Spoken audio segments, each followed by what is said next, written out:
Mitch, it's great to catch up with you.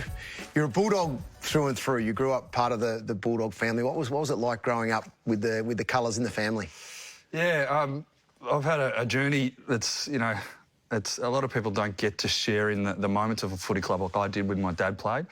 And they're moments that'll live with me forever. And being able to experience that with Tom Liberatore, one of my good mates and teammates, I still feel lucky because I know the impact it's having on me with bringing my kids to the footy and that exposure that they're getting. But, obviously loved all sports growing up, but footy was my main one. And being introduced to the club life so early and then having a relationship with guys like yourself and, my idols, I would look back and be proud, but at the moment I'm just still living that dream of as I was when I was young, to play with the club that I was followed for 18 years. Did your dad ever get the VHS out and show you some tapes? I must say, there is a few old tapes that he has, and like every player, they get better with age. Again, unfortunately, I was only about 5 when he retired, so I haven't got a whole lot of on-field memories, but post that, obviously, with the people that you come across and his ex-teammates and some of the players that he played with, talking about him and how he was on the field and as a person, I look back on hearing those things and be really proud of the player he was, but the person he is. And, like you said, it's in my blood and it's been in my father's blood and will be, hopefully, my family's for years to come. A lot of people talk so positively about your dad, but your conversations internally with him growing up about footy, what were they like? Yeah, so Steve was my coach through juniors, even coached my school side as well. So he was heavily involved in my footy. But I think he really took a back step when I entered the AFL system. I've said it on record before that they held number 24 for me, which was his number when he played. But he was big on me forging my own path and sort of stepping out of his shadow and creating my own journey. So that was a big step and something that sort of triggered in my brain that he wants me to live my life and not be sort of cast as his son. I took number 3, which obviously the expectation on that number is quite heavy with obviously some, Hall of Fame legends wearing that number. You really? Yeah. So, the expectation was probably bigger than it would have been with number 24. Forward your own career, but I'll just take 3. But again, straight to the front row. Hang on 1 second. Straight to the front row. This is big. Yeah. Bob Murphy, Daniel Cross, Matthew Boyd, and these are my idols, obviously, growing up as a 15, 16, 17-year-old.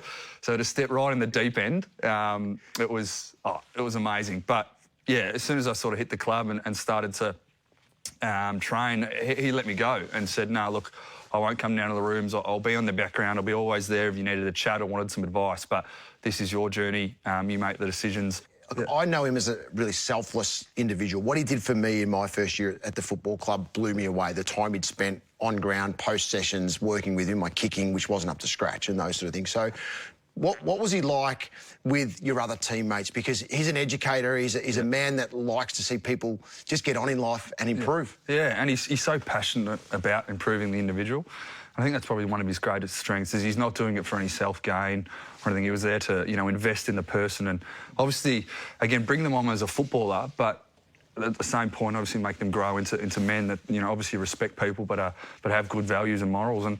And we kept our group together, and like I said before, we had a fair bit of success, but I think it was down to those values of obviously training hard but treating each other well and enjoying our footy. So, again, he's definitely so important to me, but I know a lot of my friends even have a great relationship with him and look to him for guidance and wisdom because he's very balanced, come from humble upbringings, and invest in the person to make them better, like I said before, for not wanting anything in return. Talk about leadership for a second. What do you learn off your mum and dad to become the leader that you are now? Yeah, I think having a balanced approach. Obviously, you've got to back yourself in and be confident, but also one of the main skills of a leader is listening, and then obviously taking time to digest what people are saying and then helping them, not always telling them the right way to go about things.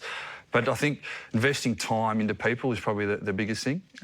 You've got to want to improve them as a person, invest the time for that to happen, and not having the fleeting, corridor comments and stuff. I don't think that's a strong enough foundation for a relationship, especially at a footy club, but that's in life as well. So that caring aspect of leadership is something that I think I've been taught by my parents, but something that I'm continuing to evolve. And obviously my family, but amongst my mates, of just being that ear to listen to what they're going through, and just letting it digest, and trying to help them through their journey rather than to push them in a direction that they don't want to. Is that something you've always had through your footy career, coming right through, or was it more sort of maybe from your call to cannon period as things started to get a little bit more serious in your direction? More serious, and it's a great learning playing for different clubs, and you would have been the same. You play for a representative team, for club teams, and it's funny that the teams that are most successful probably have the most people drafted, which again was probably the objective as a young player. And Tom and I went through a journey where we were told we were getting drafted halfway through the year, which was really unprecedented. What were the conversations like when you're halfway through your under-18 year with the Calder Cannons and you know you're going to an AFL club? Yeah, it's amazing. And they said to be quiet about it, obviously. How quiet were you? Oh, no, quite enough. I think I told my close mates, but it was, we were in the paper a fair bit. There was a fair bit, and we were flying at the minute, as you can remember. The Doggies were playing in prelims and a really strong side, so you couldn't wipe the smile off my face, and it really let me enjoy my Year 12 schooling with the pressure of my future. Obviously in stone to a point that I knew I was going to end up at an AFL club. So I invested in my school. I had some fun. I obviously took my schooling seriously in exams, but it wasn't the pressure that I probably would have put myself under if I hadn't have been told that I was going to end up on an AFL list. So I enjoyed my Year 12 a hell of a lot, yeah. You might know this, Mitch, but I retired at the end of 2010, and the reason I retired is I got a tap on the shoulder because the club said, we've got these two young blokes, these father-sons coming through, we need a couple of list spots. So I got the tap to allow you to go on the list. Seriously, I was praying that you could just strap on the boots. You stop getting hit by bloody carts and things and stuff. But like you said, mate, we were close growing up, and I know you were trying your best, and you said it when I was around the club one day that I'll try and hang on for you, but... 1 year. I would have loved 1 year. What, you're with 41 when you were... Yeah, just about. I felt 45, but 1 year, absolutely. Would have loved that, to have played with your old man, played with Libba's dad as well, and then to have that 1 year with you guys would have been a great full stop. It would have been special, but I think we were lucky enough to be around, so I knew that, the person you were and how hard you trained, and I still looked up to you. Obviously, you know that, but it was unfortunate, but I still feel like I was part of the journey with you, just because obviously the exposure that Tom and I got at the club before, we were drafted. Let's go through the father-sons. There's yourself and your dad, of course, so we'll skip straight past that. And look, you've spoken about Tom a little bit. Now, Tony for me was a competitive beast. At training, it didn't matter who you were. You'd attack the contest, attack you as an individual, hard tackling machine. Are there any similarities between Tom and Tony? There's so many similarities, and I think there was a retro team of the century or something, and they were both, one was Ruck Rover and the other one was Rover, which is a scary sight for any opposition team. But definitely. How does he change a game? Because Tony changed the game by a run-down tackle that inspired us all. How does Tom change a game? So he extracts the ball. Like he's someone that you talk about contested possessions and ground ball gets, but if there was a stat that was like pulling the ball from a congested situation where there's 5 blokes in there, he just finds this way to grab the ball and then release a bond to Bailey Smith, and he does it time and time again. He's just got this aptitude and this fitness to just push right to the end. Zane and Brian Courtney. Now, Brian Courtney was my Year 12 teacher. Oh, wow. Year 11 and 12. So I knew Brian. I think he actually maybe even had a hand in getting me drafted to the Bulldogs back, in 1993, a long time ago now. 1980, yeah, exactly. So you might know much about Brian as a player, but what about Zane? What does Zane offer? He's really wiry. So I think, there's balls where you go, OK, he's out of his position, but then he just fights and scraps, and in his uncanny way and his lanky way, he just gets a hand to it. But also, he's probably a better opposite foot kick than he is on his normal kick. That's one of those fact-finding things that, we're doing our opposite foot drills or whatever, and he looks more natural kicking the ball with his left foot. So versatile, but I think at the end of the day, his competitiveness is what sets him above, some other players. So Mark Hunter, for me, was he kicked the ball. He didn't handball the ball, but he kicked the ball. He kicked it extremely well. One of the best kicks I've ever played with. I've read a few of his stat lines. He would have 25 kicks in a game. And goals. That's spot on with Choco Royal, they're a bit the same, So, Lockie likes to kick it as well. I don't think he probably doesn't kick it as well as his dad, but he's still an important player. He is, and he's a gut runner. You talk about people that can run the wings and run all day. He's obviously a best and fairest winner. He's so potent with his ability to get back deep in defence, but also then burn you off and get a kick inside 50. So, yeah, look, he's had an interesting journey in footy. He's had the ultimate highs and gone through some rough patches as well, but he's still got so much to offer. And his consistency across the game, you know, he'll rack up 30 touches just on a whim. One I'm going to throw into the mix, into the middle, is Granny and Isabella. Yes. How good is that, the fact that Isabel is playing AFLW footy for the Dogs? It was fantastic. And you just, obviously, I'm close with Granny. I wore Granny's number. Exactly. This is the thing when I was Right. younger. But the smile on his face when that was all coming about and she got drafted, you could never meet a prouder parent than he was in that moment. And, you know, obviously she's developing in her footy career and hopefully plays for many more seasons to come. But the fact that that's a real thing now and girls can look up and have goals of playing with it in the red, white and blue. You know, I've got a daughter now, so who's to say that she won't end up? So it's just, you know, AFL's a magnificent platform for that, and those good stories and those memories, like I said before, that people are creating in that environment is just too good. Now, the next one's really close to your heart, I know, because you know Westie and the West extremely well. Yep. Now, Scotty was 7-time best and fairest, ridiculous in terms of his player and competitiveness. Yeah. Riley looks exactly the same as Scott. They run the same. Everything's identical. Yeah. What about the way they play? Yeah, so Riley, he can play above his weight class. Like, obviously, there's a couple of knocks on him with his skill at times, but he makes up for that in his just attack on the ball and creating something from nothing. He's had a great season so far. Have you worked with him in that forward craft aspect of things? I have, and he obviously, you know, he follows around Marcus very closely, and I follow around Marcus even though he's 4 years more younger. But no, he's been. What's been really, you know, positive about Riley is he's stuck at it. He's had a few years where he's been dominating VFL footy, but hasn't really had that opportunity of sustained AFL football. But it hasn't wavered in his training. The final one, and I hope it's the final one because we've gone through so many, haven't we? But Das was ridiculously good in terms of he was such an aggressive player. He was the ultimate teammate because he was tall, he was strong, and he could lift the team on his shoulders. Not as tall as his son, though. Far out. He jumped a presentation the other day, walked in, and Das is going under every light and everything. And you look at, I remember Luke, he's probably 199, 198, so not 2 metres just yet. But then Das, Luke's looking up to him, so he'd be 208, 209. He's just a magnificent-looking specimen at, you know, well over 2 metres. But, mate, he's a great story. Obviously had an interrupted pre-season. But there was a couple of games prior to him making his AFL debut that all the players got to watch because the VFL and AFL don't align. But his competitive nature when the ball hits the deck is something that I haven't seen from a big bloke in a long time. So there's so much scope for him to be part of that back line, even in the ruck, hopefully one day. 2016 was a massive year for the footy club. The grand final win for you individually, you're flying along, and then the injury that you suffered with the bad break. Yep. Talk us through the injury first. How bad was it, and what actually occurred? Yeah, so it was a tib-fib complete snap. The bootleg fracture, they call it, because it's similar to those experienced when you're skiing, when you break your leg and it actually stays in your ski boot. Well, that's how they explain it to me anyway. Sorry for the graphic detail. But, yeah, quite significant and something that still gives me shivers today. At the time, obviously there's those millions of those questions that pop in your head, whether you'll be able to walk again, whether you'll be able to run again and then eventually play again, which seems so far away because everything's so acute. You know, you go from feeling so much pain to a little bit less to then be able to sit up. And these things are weeks apart. They don't all come at once. But the amount of support I got through that period from players who have previously broken their leg, who have reached out, being, you know, Gary Lyon, Michael Voss reached out. Michael Barlow flew over and came and visited me. Wow. And he said that he was paying it forward because someone did it to him. So I've spoken to the media about doing it to Tom Mitchell, who went through similar things. So I think you become part of a club that's been through this, and having people that have experienced that help you see the light at the end of the tunnel.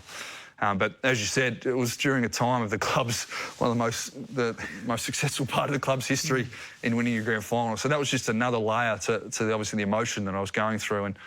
And, you know, you reflect on it and you talk a little bit deeper about what I was going through and what I was experiencing. I was so happy for my teammates to be part of it, but obviously there's that, you know, that bit inside you that wants to be a part of it, and not until you really sit back on the holiday or the off-season and think about everything that's gone on in your life up to that point, and then you've missed out on the ultimate thing that you wanted to do for that whole time, that hits you like a ton of bricks. And my wife, my girlfriend at the time, obviously noticed that in me and noticed me falling off the perch a little bit in terms of how confident I was to get back, whether I wanted to play again. And they were only fleeting moments, but still there's doubt there because you missed out and there's no guarantee of you playing.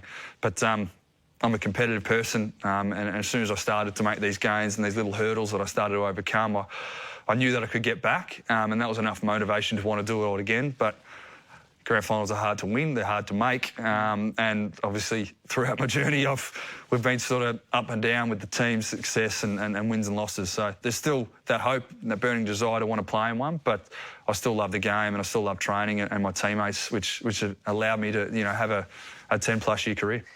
2020, COVID hits. You start Hub Life. Yep. What was it like in Hub Life? For me personally, I think you would excelled in Hub Life because of the personality that you are. Yeah. It was interesting because we had Charlotte, my first girl, 10 days before we left. Yep. And having that conversation with Emily was an interesting one, saying that we're going to pack... Maybe I've got it wrong. Maybe you weren't the life of the... It didn't start. It started on unsteady shores, but I said, pack for a couple of weeks. It could be 3 weeks. It won't be any longer than 5 weeks. And that was the optimism that you attacked it with. And they said, oh, what day do we come in home? I'm like, oh, just, 30, 40, 20th, whatever it is.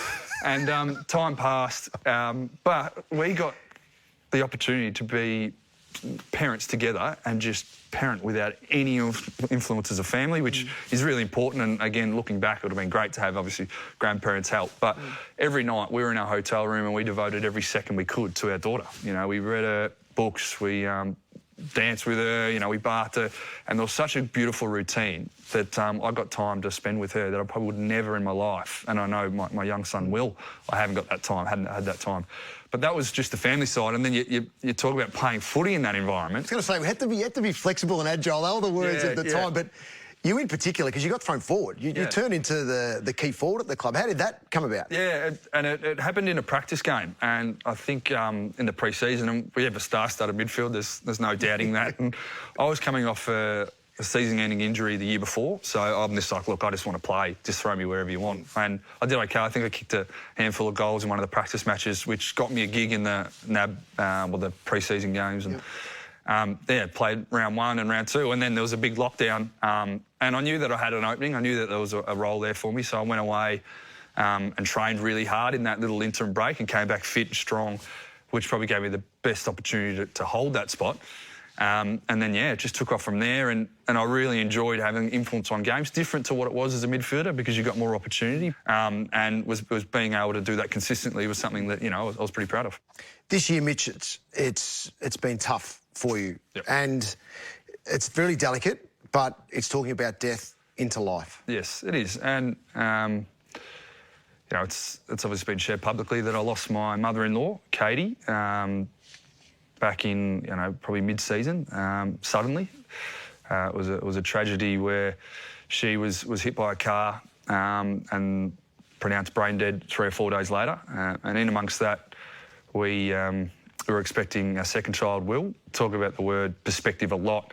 Your world gets turned upside down when something like that happens, and you do get perspective on what's important and the things that you hold most dear.